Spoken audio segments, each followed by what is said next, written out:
Ito mga kabakal, nag-malfunction. Supplyan nila ng marami mantika kasi yon, nagbara yung oil level overflow regulator nya.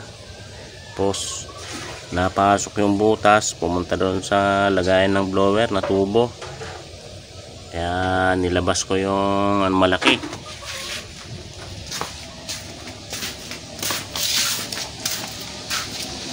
Tapos nilabas ko itong malaki. Ito na ang ginamitan ko lang ng 5 volts blower at power bank. Ayan siya, oh. Ayan ang apoy nya, 5 volts lang, masyadong malakas. Susunog na yung manok, oh. Lakas ng apoy nya, oh. 40 volts yan, oh. Blow na blow.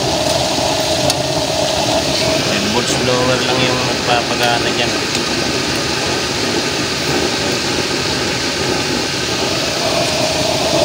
Ayan, o.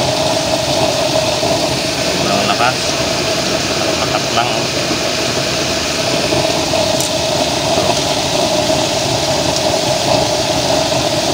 Lakas yung 5 volts. Naka-dual kasi yan, eh. Dual fan. Nagtabi ko.